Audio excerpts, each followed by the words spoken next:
Ça va, oui. Sauf que l'avion perd de l'altitude. On fonce sur les arbres. Et je n'aurai pas le temps de sortir les trains d'atterrissage. Mais y'a quoi qui va? Ce qui va, c'est que je suis là.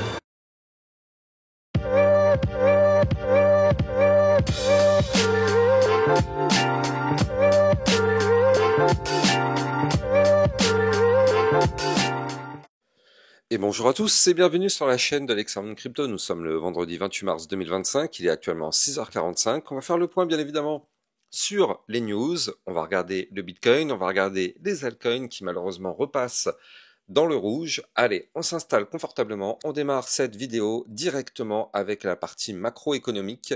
Il se passe des choses intéressantes aujourd'hui. Et oui, vous le savez, à 13h30, on va avoir l'indice PCE Core annuel février et l'indice PCE Core mensuel février. Donc là, on s'attend à une petite augmentation du PCE Core pour passer de 2,6 à 2,7 en annuel.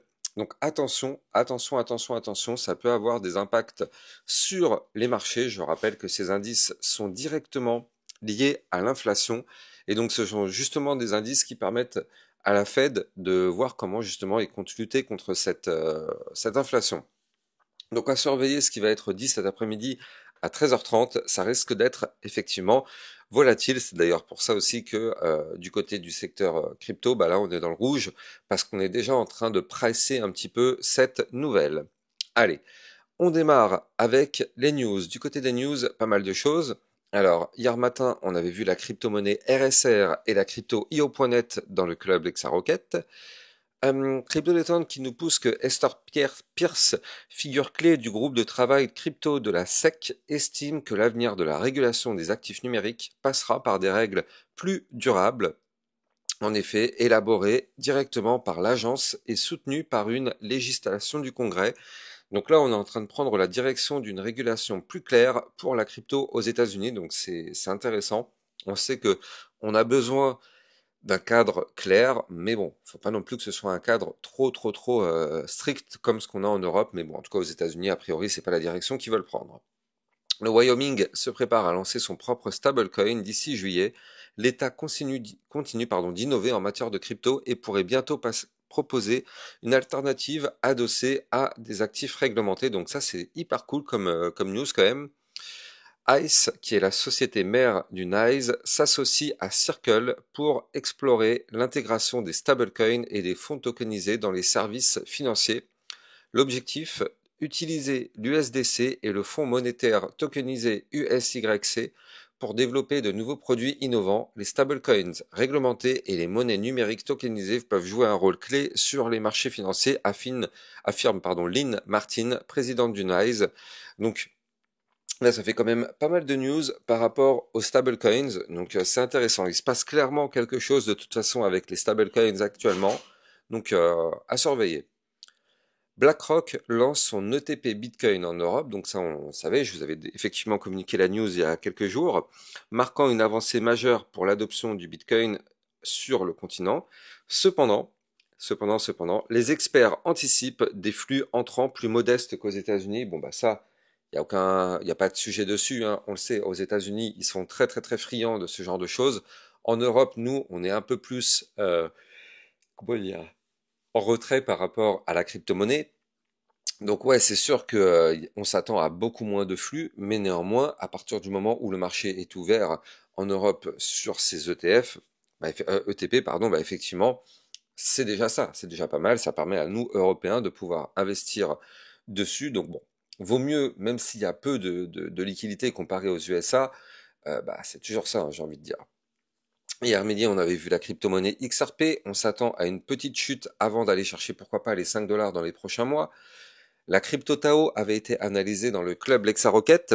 Donc je rappelle, hein, dans le club, ça vous permet de recevoir encore plus de vidéos d'analyse de crypto que vous avez sur YouTube et ça vous permet de recevoir aussi potentiellement des crypto pépites. N'hésitez pas, vous avez le lien du club Lexarocket en description de vidéo. La crypto-monnaie fiat est le système de Ponzi qui nous gouverne tous. Le Bitcoin est la porte de sortie, c'est ce que déclare Matthew Siegel, qui est le responsable de la recherche sur les actifs numériques chez Van Eck. Donc je sais pas si vous vous rendez compte, c'est quand même des propos assez chocs, mais réels d'ailleurs. Les analystes de Bernstein prévoient un Bitcoin à 1 million de dollars d'ici 2023, 200 000 dollars en 2025, 500 000 dollars en 2029, 1 million de dollars en 2023. Donc dites-moi en commentaire si vous pensez que ces prévisions sont clairement utopiques. 200 000 dollars en 2025, c'est maintenant les amis. Ça veut dire que c'est maintenant, on est en mars 2025, il nous reste 9 mois. Ça veut dire que dans les 9 prochains mois, on aura un Bitcoin à 200 000 dollars. Est-ce que vous y croyez? Alors, moi personnellement, je pense qu'on peut monter et qu'on peut monter à 130 000, 150 000 dollars. 200 000 dollars, 200 000 dollars me semble hyper compliqué. Pourquoi pas? Ce serait ma target en tout cas haute, mais bon, pourquoi pas? A priori, de toute façon, tout est possible, on est en crypto-monnaie. Allez, on démarre l'analyse technique. Avant ça, je rappelle bien évidemment à tout le monde que tout ce que je vais dire dans cette vidéo n'est en aucun cas un conseil financier, c'est à vous de faire vos propres recherches. Et n'oubliez pas que le trading de crypto comporte des risques de pertes partielles ou majeures. Alors, du côté de notre Bitcoin, malheureusement, vous le voyez, on se fait rejeter par la résistance des 88 035. Ah bah oui, ça, elle est là, la résistance. On savait que cette résistance était une résistance clé. On savait qu'il fallait la breaker, sinon malheureusement on allait se faire rejeter. On a essayé de breaker cette résistance 1, 2, 3, 4 fois. Aujourd'hui c'est la 5e fois. Malheureusement on est sur un rejet. Et donc là malheureusement on a un Bitcoin qui retrace un peu. On est venu chercher la résistance, le support suivant. Donc le support suivant il est ici à 86 322 dollars. Attention pour l'instant ce support n'a pas l'air de vouloir tenir. Bon, on est en vue jour, donc seule la clôture jour va être déterminante, même si pour l'instant on est en train de tenter la cassure de ces supports, seule la clôture va nous permettre de savoir où est-ce que on se dirige. Là en tout cas, pour l'instant il est vrai qu'on est en dessous, donc attention, si on est en dessous, c'est pour aller chercher le support d'après. Le support d'après, il est à 85 016. Alors, il faut noter quand même que ces 85 016, on les avait breakés ici, c'était le 23 mars 2025, tac, et donc derrière, on a eu le retracement, et donc là, on est en train de revenir retester ce niveau clé. Donc pour l'instant, tant qu'on est au-dessus, moi je suis pas inquiet. Je suis pas du tout inquiet tant qu'on est au-dessus des 85 016, parce que c'était le niveau clé majeur qu'on avait breaké, donc c'est le niveau clé majeur qu'il ne faut pas perdre. Donc pour l'instant, on est au-dessus, je suis pas inquiet. Maintenant, moi, ce qui m'embête un peu, c'est le manque de volume à la hausse. C'est-à-dire que là, vous le voyez, on est sur un momentum qui, pour le moment, est bull. Comme on le voit ici du côté du MACD, vous le voyez, on est sur un momentum bull. Le problème, c'est que ce momentum, on va pas se mentir, il est pas ouf. Hein. Il est clairement pas ouf parce que bon, là, on est même sur une phase maintenant décroissante et il est possible que dans les prochains jours, on démarre un momentum bear. Et oui, vous le voyez, on est sur la phase décroissante là. Donc si le Bitcoin ne se reprend pas très très vite, les bears vont reprendre la main et on risque d'avoir un nouveau retracement. Alors, là, ce qu'il faudrait, c'est reprendre un petit peu de volume. Et en plus de ça, c'est dommage parce qu'on avait formé ici une figure chartiste avec une tasse avec la petite anse sur le côté. Cette figure chartiste avait comme target les 85 400 dollars, mais là pour l'instant, on n'a clairement pas trop l'envie d'aller la chercher, hein, cette target. En tout cas, c'est ce que nous montre la courbe.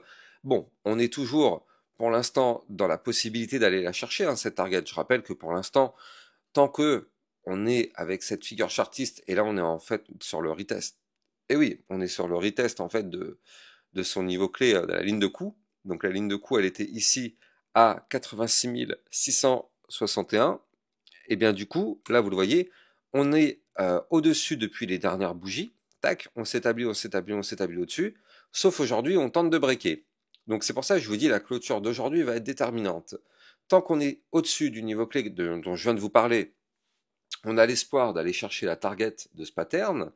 Donc vous le savez, hein, on pump jamais to the moon. Là, on a validé le pattern, on fait le pullback pour retester la cassure. Si ça tient, effectivement, on peut aller chercher la target, mais là, pour l'instant, on dirait que ça n'a pas l'air de tenir. Mais encore une fois, la journée n'est pas terminée. Donc tant qu'on est au-dessus du niveau clé, on a l'espoir d'aller chercher les 95 400.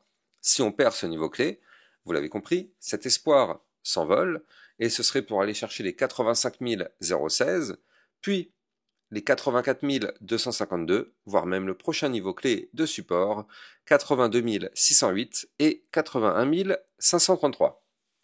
Ce sont les prochains niveaux clés de support à venir récupérer. Maintenant, moi, quand je vois le Bitcoin, là, ici, je me dis que tant qu'en réalité, maintenant, on est au-dessus du dernier point bas, eh bien, c'est pas si dégueulasse que ça. Parce que là, vous le voyez, on a formé un point bas qui est ici, posé sur le support des 77 980. En réalité, il est un petit peu au-dessus, il est à 78 468. Tant qu'on est au-dessus de ce niveau clé, on a l'espoir de se relancer. Il faut surtout pas, bien sûr, casser ce niveau clé. Sinon, ça voudrait dire qu'on fait un point bas plus bas que les précédents, et donc, bien évidemment, ça voudrait dire qu'on poursuit la tendance baissière. Et oui, parce que n'oublions pas que, même si là, depuis le 10 mars, on a un Bitcoin qui a repris de la force, n'oublions pas que la tendance de fond reste baissière. Comme vous pouvez le voir ici, on est toujours sur une configuration baissière avec des points hauts de plus en plus bas, des points bas de plus en plus bas dans l'ensemble. Donc c'est pour ça que là, ça va être déterminant du côté de notre Bitcoin qu'il faut abriquer les niveaux clés que je vous ai donnés, sinon malheureusement, on pourrait avoir une nouvelle chute. Maintenant, comme je viens de vous le dire, il faut absolument pas breaker le dernier point bas. Pourquoi je vous dis ça? Parce que tant qu'on est au-dessus, on a l'espoir de former un pattern comme ceci en double bottom. Je rappelle qu'un double bottom est un pattern chartiste de retournement haussier. Donc tant qu'on est au-dessus du dernier point bas, on peut très bien chuter et remonter par la suite, ça nous fera le double bottom. Si par contre on chute et qu'on casse le dernier point bas, vous l'avez compris, il n'y a pas de double bottom. On continuera la phase baissière. Donc pour l'instant, on a un espoir, pour l'instant, on n'est pas trop mal, et pour l'instant, ok, on retrace, mais on n'a pas perdu quand même certains niveaux clés, donc c'est pas si dégueulasse que ça. Maintenant, je prends un petit peu de recul, parce que là, dans quelques jours, on va avoir la clôture mensuelle. C'est quand même important de souligner cette clôture, parce que c'est quand même une clôture très importante. Eh bien, regardez ça. Là, on est quand même sur un magnifique chandelier japonais en doji d'hésitation. La clôture mensuelle, elle aura lieu dans 3 jours. Elle aura lieu dans 3 jours. Je ne sais pas si vous vous rendez compte, si on clôture comme ça, la clôture est dans 3 jours. Qu'est-ce que ça signifie ce fameux doji? Eh bien, ce doji, ça signifie qu'on est en totale hésitation. Ça signifie complètement ça. On a un petit corps de bougie, une grande mèche en haut pour aller chercher les liquidités au nord, une grande mèche en bas pour aller chercher les liquidités au sud. Ça veut dire qu'on est clairement dans une situation d'indécision totale mensuelle, donc long terme. Maintenant, comme on peut le voir, sur un point de vue long terme, on est méga bullish. On est méga bullish avec une gigantesque structure haussière. Ici, on est dans un gigantesque canal ascendant. On est clairement bullish. En réalité, on est même dans ce qu'on appelle un bullish mégaphone. Alors, je vais vous le dessiner comme ceci, mais en réalité, bon, je le fais un peu à l'arrache, mais tac, on est sur quelque chose de comme ça. Voilà, vous le voyez. Ça nous fait ce qu'on appelle un mégaphone. En réalité, voilà. Faut le voir vraiment comme un mégaphone, le truc. Bon, là, je vous le dessine à l'arrache. Je n'ai pas eu le temps de le dessiner proprement. Je le ferai bien évidemment plus propre pour les prochaines vidéos, mais c'est pour vous montrer là, grosso modo, à quoi ça ressemble. Mais en gros, c'est ça. C'est un bullish mégaphone. Et donc, il faut savoir que ce type de mouvement est un mouvement haussier. Donc là, bien évidemment, on n'est pas trop mal du côté du Bitcoin d'un point de vue long terme. D'ailleurs, en long terme, il faut quand même le noter, mais au mois de mars, on est venu retester ici le canal ascendant. Souvenez-vous, on est sur un canal ascendant ici, qu'on avait breaké par le haut en novembre 2024. Et donc derrière, on est venu faire le pullback de cette cassure. Techniquement parlant, c'est ultra propre et c'est pour le moment ultra bullish. Ça veut dire qu'on confirme pour le moment, si on clôture comme ça, la phase haussière, long terme. On confirme la cassure haussière et si on arrive effectivement à rebondir sur ce haut de canal, le but serait d'aller chercher maintenant le dernier point haut et décoller to the moon pour aller chercher les fameux 130 000, peut-être même 140 000, 150 000 dollars. C'est justement le mouvement qu'on attend. En tout cas, là, avec ce doji d'hésitation, clairement, ça nous donne cette information que les investisseurs sont clairement dans une crainte et on ne sait pas vraiment quelle sera la direction. Mais en tout cas, moi je vous le dis, tant qu'on est au-dessus du haut du canal ascendant, tant qu'on est au-dessus des 76 500 dollars, on est clairement bullish du côté du Bitcoin, d'autant plus que vous le voyez ici, on est en train toujours de continuer de s'établir au-dessus du ruban de moyenne mobile. Donc d'un point de vue très long terme, le Bitcoin est dans une situation complètement bullish.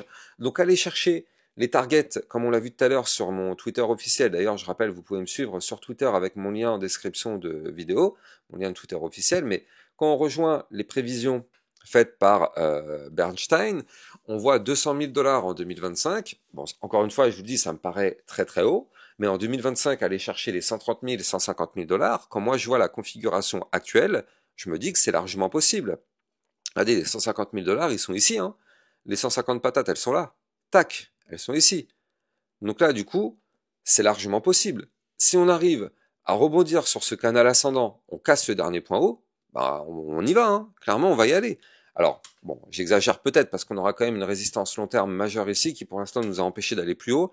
Cette résistance, elle va se situer quand même à 112 000 $. Donc bon, si on arrive à la péter, ce serait bien. Mais en tout cas, oui, ça reste une possibilité. Donc là, du côté du Bitcoin, on n'est vraiment pas trop mal. Et on va regarder maintenant ce qui se passe du côté des altcoins. Alors justement, on démarre avec notre Ethereum. Du côté de l'Ethereum, alors bien évidemment, pour l'instant, ça suit le Bitcoin. De toute façon, dès que le Bitcoin retrace, tout retrace. C'est clairement dommage parce que l'Ethereum, il est décevant. On va pas se mentir, c'est très décevant. C'est-à-dire qu'on avait formé ici, souvenez-vous, une magnifique tasse avec la petite anse sur le côté, qu'on avait validée d'ailleurs, hein. On l'avait validée. Mais encore une fois, je vous l'ai toujours dit, hein, attendre le pullback, c'est vraiment la règle de base dans la crypto-monnaie ou même dans les marchés financiers. On a cassé, mais je rappelle qu'on a le pullback pour revenir retester la cassure. Or, là, le pullback, malheureusement, vous le voyez, il réintègre, on repasse en dessous, on repasse même en dessous de la ligne de tendance haussière. Donc là, du côté de l'Ethereum, c'est clairement pas très joli, hein, ce qu'il est en train de faire, on va pas se mentir. On a un support à 1936, ça a lâché. Donc là, si on n'arrive pas à récupérer très vite ce niveau clé de support, attention, prochain niveau de support 1834 et le suivant 1791. Les 1834 ici, il va falloir ne pas breaker ce niveau clé. Ça correspond au dernier point bas. Tant qu'on est au-dessus du dernier point bas, encore une fois, on a possibilité de transformer ça en double bottom, donc c'est plutôt pas mal. Si on casse le dernier point bas, on annule toute possibilité de retournement haussier pour aller chercher des points encore plus bas. Donc c'est pour ça, méfiance extrême du côté de l'Ethereum. Par contre, attention, hein, on est en train de préparer un mouvement assez volatile. Regardez les bandes de Bollinger, comment elles commencent à se compresser grandement. Donc ça, c'est intéressant. Je pense que l'idéal serait de latéraliser encore un petit peu, vous le voyez, de continuer de faire du yo-yo un petit peu entre les 1800 $ et les 2000 $. Ce serait vraiment, même 2100 $, vous le voyez ici, si on fait une sorte de range comme ceci, ce serait vraiment génial pendant encore quelques jours, peut-être plusieurs semaines. Comme ça, les bandes de Bollinger se contracteraient encore plus et on pourrait avoir un mouvement de sortie ultra puissant. Donc c'est ce qu'on aimerait bien avoir. Donc là, pour l'instant, encore une fois, on ne sait pas ce qui va se passer, on n'a pas de boule de cristal. Je vais tout simplement dessiner le range, là vous le voyez ici, là, comme ceci, voilà. Ce serait parfait de consolider encore un petit peu dans cette zone-là, vous le voyez, pour avoir pourquoi pas un mouvement de sortie vers le nord. Alors on espère hein, que ce sera un mouvement de sortie vers le nord, parce que si c'est vers le sud, attention, vu la compression, on pourrait faire un mouvement baissier très important cette fois-ci. Donc bon, pour l'instant on n'y est pas encore, pour l'instant on est dans le range, et si on ne break pas ce range aujourd'hui, il y a de très fortes chances qu'on n'en sorte pas non plus pendant le week-end, parce que vous le savez, en général, le week-end, on est en perte totale de volatilité. Je rappelle que vous pouvez trader ces crypto-monnaies en utilisant mon lien de parrainage Binance en description de vidéo, qui vous permet d'obtenir un bonus à vie sur vos frais de trading, et ça vous permet de trader sur une plateforme enregistrée PSAN auprès de l'AMF. Donc là, du côté de l'Ethereum, moyen terme, c'est hyper délicat. Long terme, bah, c'est pas forcément mieux, même si on est en train de rebondir ici sur une ligne de tendance haussière long terme, hein, vous le voyez ici quand même, c'est important de le noter, mais l'Ethereum en long terme, regardez ça, tac, on est sur la ligne de tendance haussière long terme, donc ici on a un niveau clé de support à 1761 $ qu'il ne faudra jamais péter, hein. Si on perd cette ligne de tendance haussière, vous l'avez compris, on pourrait s'effondrer encore plus fort, retourner chercher ici les 1552, pourquoi pas ici les 1392, ou encore ici ce serait porte ouverte pour aller chercher les 1100 $. Je ne sais pas si vous comprendrez, enfin si vous imaginez un peu la situation dans laquelle ça pourrait nous mettre, mais bon, pour l'instant ça tient, tant mieux, on ne sait pas combien de temps ça va tenir, mais en tout cas c'est le cas, donc tant que ça tient, on a l'espoir toujours d'une remontada. J'espère que vous avez kiffé la vidéo, n'oubliez pas de liker, commenter, partager au maximum pour participer au référencement de ma chaîne YouTube, et n'oubliez pas de vous abonner pour recevoir tous les jours 1, 2 à 3 vidéos concernant le Bitcoin et les altcoins. Excellente journée à vous, à plus tard, ciao ciao. Bitcoin, Ethereum, you know the drill. Lost it all but came back with the skill.